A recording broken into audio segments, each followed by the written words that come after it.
In the year 2020, according to the UNDP index, the prevalence of child forced and early marriages in Nigeria is at 44% and female genital mutilation at 18.2%. However, this number has been on the increase since the protracted crisis due to the armed opposition group in northeast Nigeria started back in the decade. We are able to reach 9,666 persons with information about gender-based violence and how to prevent gender-based violence. The high points for me on the Martawa Zuromaye Project is the fact that we're already seeing transformation in people's minds, in communities where we work through the project participants. The end goal of this project is to ensure that we have transformed communities that fight against early forced marriages and female genital mutilation. As it is now, we are seeing more girls go to school and prioritizing education rather than early marriages. And we are seeing parents saying no to female genital mutilation, which translates to a better health for the girl child, where she can thrive and live in a society that is free from gender-based violence. Ina da yarinya mai shekara 16. Ta shiga 17 za ta gama sakandarenta. Burina daga ta gama aure ne zan mata. Amma da taimakon wannan kungiya da zuwanta sai na gane cewa ahe in nayi mata haka na ci zarafinta. Tunda kuma burinta tana so ta yi karatu. Yanzu haka tana da mato ta tafi karatun midwifery. Kuma duka na samu wannan ilimin da karuwan a ƙarƙashin wannan kungiya. Aikin nan ya koya min wani abin da al'ada ce kawai ta ɗora wa mutane ba wani ba. Za ka ji an ce karkai kaza, wai kuma al'ada ce. Babu addini a ciki, babu komai idan ka tsaya za ka yi ta cutar da kanka. Wannan aikin ne ya koya min. Some girls that were rescued from captivity have benefited from this project by getting skill. Some of them got little startup kits to start up their businesses. This Martawa Zuromaye project was designed to address the issues around early forced marriages and female genital mutilation in northeast Nigeria, basically in communities that have experienced violence extremism. The project is in Yobe, particularly in two very important local governments that borders Niger, Yusufari and Guru. The Martawa Zuromaye Project's overall goal is to enhance survival-centered approach to prevent and respond to GBV in communities that experienced violence extremism. The Martawa Zuromaye Project has 3 major objectives, which include empowering individuals, strengthening communities, and building networks through 2 main approaches. One is the GBV prevention, and second is GBV advocacy. Wannan shine aiki kala biyu da nake yi. Sensitization ko mobilization da kuma SAA. Wannan shine kawai aikin da nake yi. Sannan kuma ina yin sa sau 8 ne a wata. Ina yin sensitization guda 5, ina yin SAA guda 3. Idan ka hada ya zama guda 8.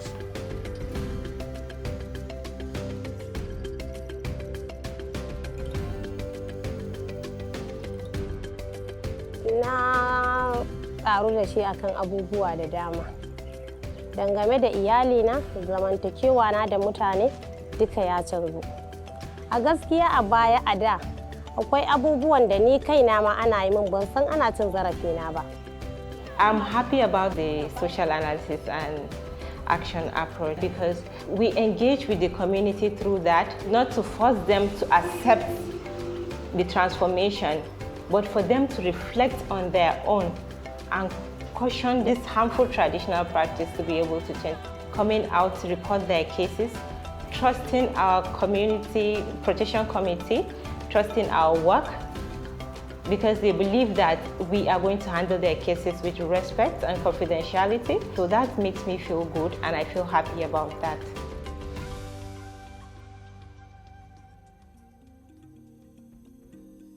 The project is funded by the US Department of State through the Office of the Secretary for Global Women Issues.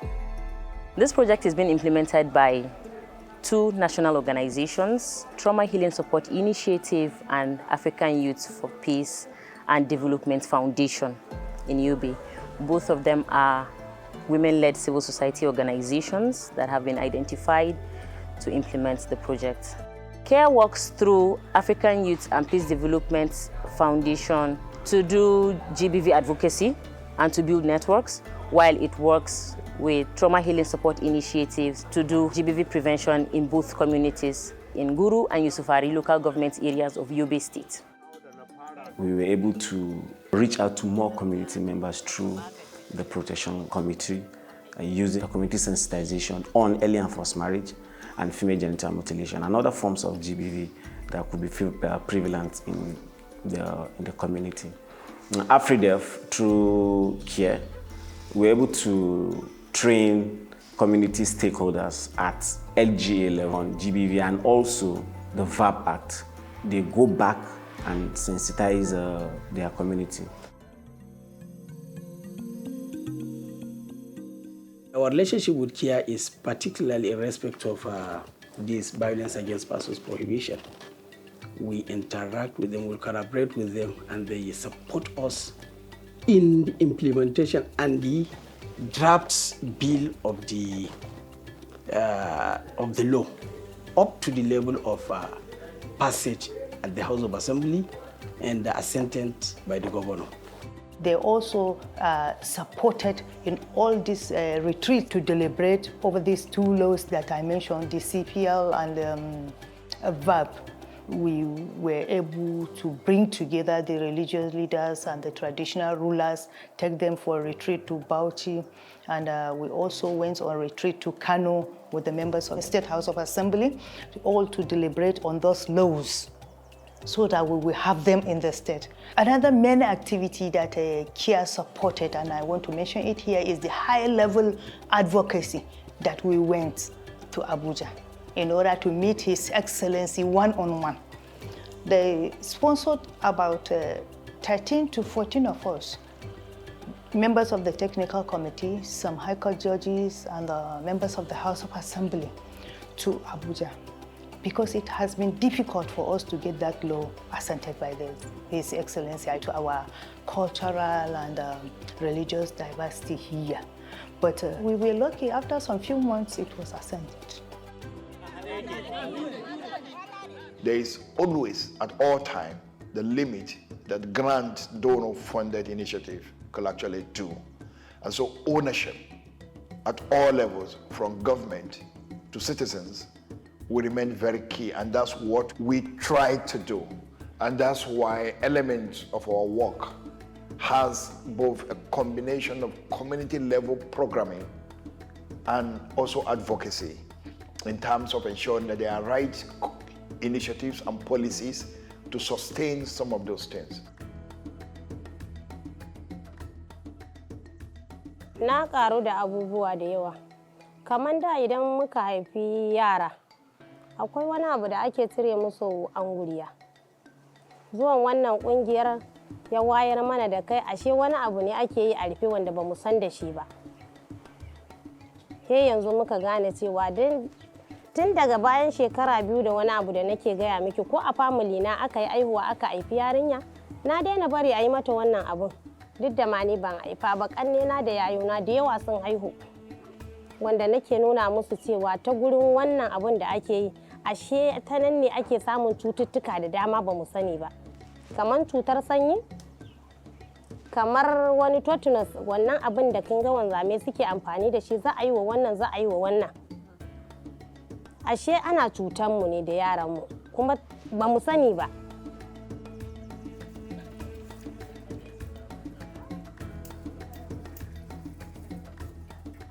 Shi kaɗai ne idan ka yi wa mace fyaɗe ko kai rafin ɗinta, shi kaɗai ne GBV. Haka ne fahimtar mu a wannan society namu. Amma bayan zuwan wannan aikin, mutane sun san cewa, wanda da ba su sani ba, sun san auren dole is a part of GBV, yana ɗaya daga cikin ɓangaren cin zarafi. Sun san auren wuri yana cikin GBV. anguriya ko kuma FGM mu ba mu san shi a kaciyar mata ba anan, amma anguriya kusan abu ɗaya ne da kaciyar mata. Mu nan ba ma kaciyar mata, amma anguriya da ake cirewa daidai yake da kaciyar mata, saboda duk fat ɗin ake taɓawa kuma wani abu ake cirewa. A yau ina da 'ya'ya mata guda 4. Project ɗin nan ya koya min cewa ma 'ya'yana za su yi karatu mai zurfi in ba su damar su, kamar yadda nake ganin kuma dan ki yi haƙuri, kamar yadda nake ganin wanda da bani da wannan tunanin. 'Ya'yana ina so su yi karatu mai zurfi, su amfanar da community, su amfanar da ƙasansu.